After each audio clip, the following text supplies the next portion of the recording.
Welcome, welcome, welcome, everyone. Story number 2. I hope you enjoyed the necklace. And this is my next favorite story. Rumpelstiltskin by Paul Zelinsky.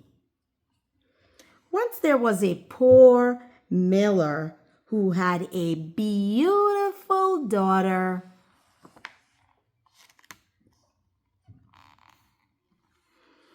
On his way to town one day, the miller encountered the king. Wanting desperately to impress him, the miller said, "I have a daughter who knows the art of spinning straw into gold." Now, the king had a passion for gold, and such an art intrigued him. So he ordered the miller to send his daughter to the castle straight away. When the girl was brought before him, the king led her to a room that was filled with straw.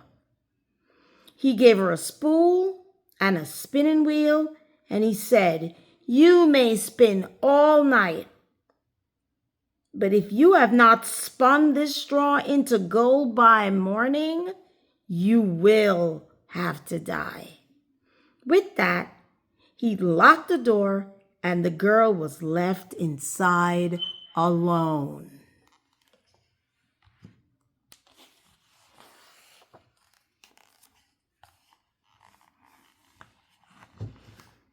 There sat the poor miller's daughter, without the slightest idea how she could spin straw into gold. For the life of her, she did not know what to do. She grew more and more frightened, and then she began to cry. Suddenly, the door sprang open, and a tiny man stepped in. "Good evening, Mistress Miller," he said. "Why are you sobbing?" "Oh," the girl cried, "I must spin all this straw into gold, and I don't know how."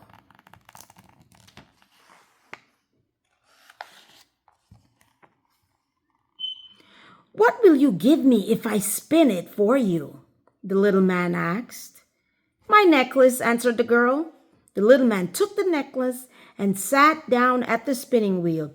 He pulled 3 times, whir, whir, whir, and the pool was wound full of gold thread. He lifted another spool and whir, whir, whir, 3 pulls, and that one too was full of gold. And so it went until morning.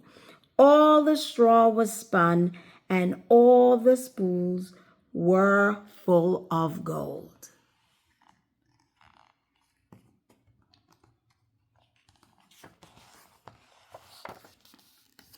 When the king came at sunrise, he was amazed and delighted, but all the gold only made him greedier. So he led the miller's daughter to a larger room filled with straw, and he ordered her to spin the straw before dawn if she valued her life.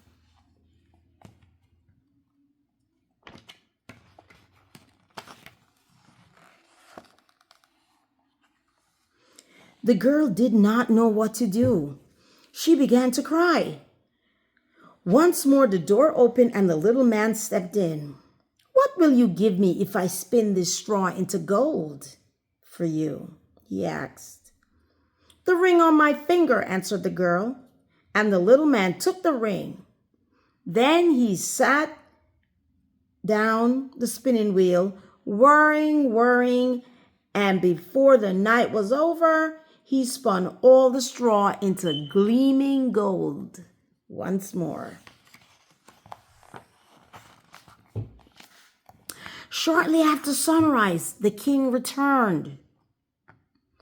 Piles of spools glowed in the morning light. The king rejoiced at the sight of so much gold, but still he was not satisfied.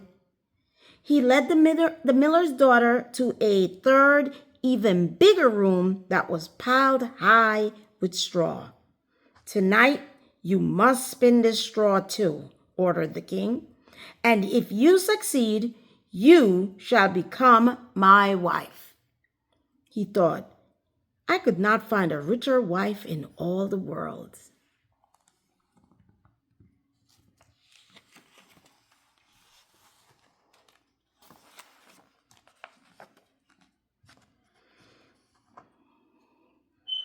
When the king had left, the little man appeared for the third time.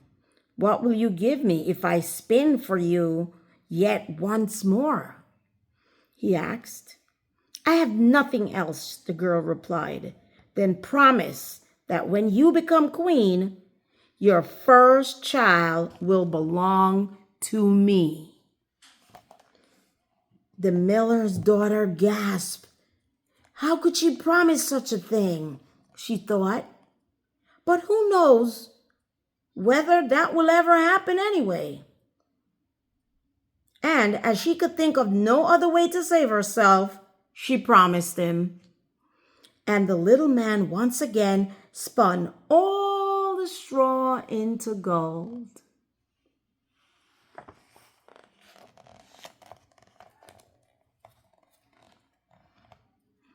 When the king came in the morning and found everything as he had wished, he married the miller's beautiful daughter, and she became queen. Woohoo! Would you have married him?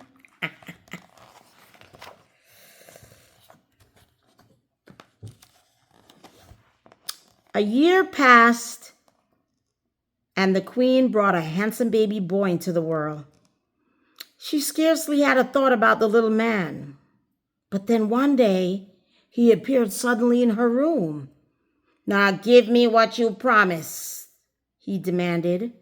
The queen pleaded with the little man. He could take all the royal treasures if only he would let her keep her child. But her pleading was in vain. Then she began to cry so piteously that all at last the little man was moved. "Okay, I will give you 3 days," he said. "If by the end of that time you know my name, you may keep your child." They made a deal.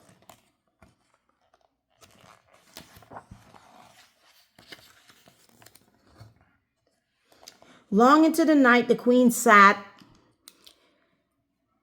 and even through the next day, thinking over about all the names she had ever heard. That evening, the little man returned. Beginning with Casper, Malachi, Balsahazar, the queen recited every crazy name she knew, one after another. But to each one, the little man replied, "That is not my name."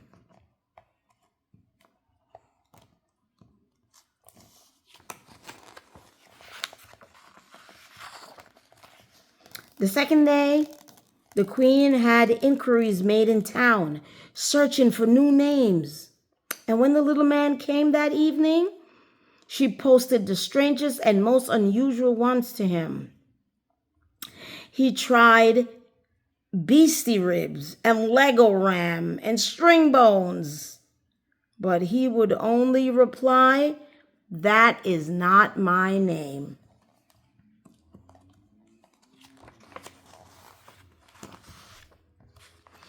Now, the queen grew frightened, and she sent her most faithful servant into the woods to look for the little man. The servant searched through thick and over clearings deep into the forest. At last, near the top of a very high hill, she spied him.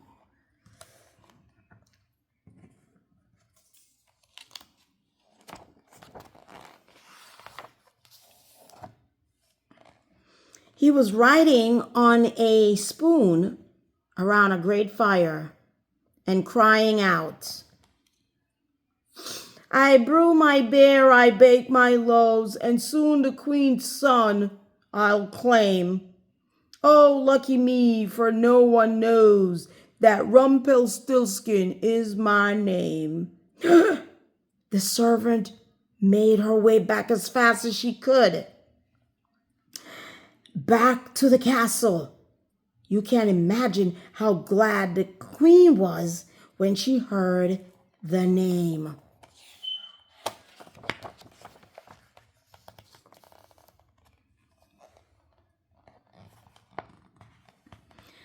Late that evening, the little man arrived.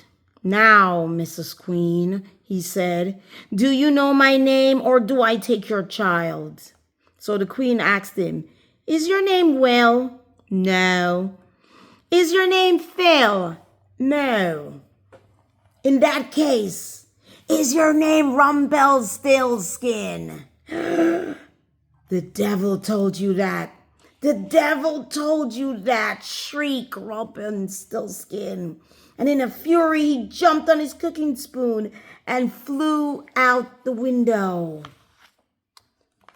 And he never was heard from again. The end.